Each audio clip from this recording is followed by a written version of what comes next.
3রা July 2025 Indian secular ফ্রন্টের পক্ষ থেকে কলকাতার রাজপথে এক বিশাল মিছিল বের করেন ভিন রাজ্যে পরিযায়ী শ্রমিকদের উপর হেনস্থা, অত্যাচার বন্ধ ও তাদের নিরাপত্তা প্রদানের দাবিতে।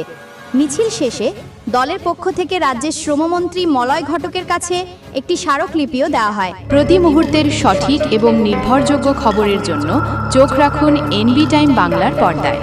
আমরা আছি আপনার সাথে সবসময়, সত্যের খোঁজে, মানুষের পাশে। মিছিলের পুরোভাগে ছিলেন আইএসএফের চেয়ারম্যান তথা বিধায়ক নওশাদ সিদ্দিকী সহ দলের রাজ্য নেতৃত্ব। প্রতিনিধি দলে ছিলেন আইএসএফের পশ্চিমবঙ্গ রাজ্য কমিটির কার্যকারী সভাপতি শামসুর আলী মল্লিক, রাজ্য সম্পাদক বিশ্বজিৎ মাইতি, অফিস সম্পাদক নাসির উদ্দিন মীর, পার্টির রাজ্য কমিটির অন্যতম সদস্য তাপস ব্যানার্জি, লেবার ফ্রন্টের দায়িত্বপ্রাপ্ত নেতা রাজীব লস্কর।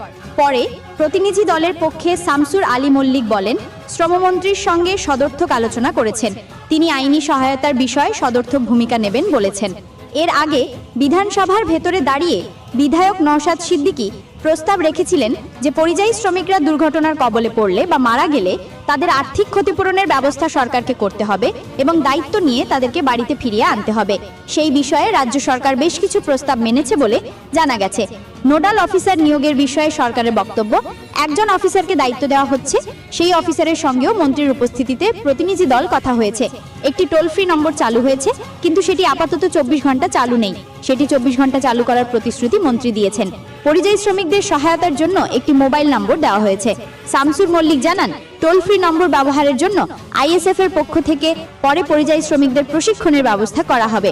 প্রতিনিধি দলের পক্ষ থেকে মালদার নিহত শ্রমিক আফরাজুল শেখের মেয়ের চাকরি যাতে স্থায়ী সরকারি চাকরি হয় সেই বিষয়ে মন্ত্রীকে বিশেষভাবে উদ্যোগ নিতে বলেছে। আফরাজুলের আরও একটি মেয়ে রয়েছে, তারও কর্মসংস্থান করার কথা বলা হয়েছে। আক্রান্ত শ্রমিক যারা রাজ্যে ফিরে আসছেন তাদের আইনি সহায়তার কথা বলেছেন। এই কর্মসূচিতে উপস্থিত ছিলেন দলের রাজ্য কমিটির সদস্য আব্দুল মালেক মোল্লা, কুতুবুদ্দিন পুরকাইত সহ অন্যান্য নেতৃবৃন্দ।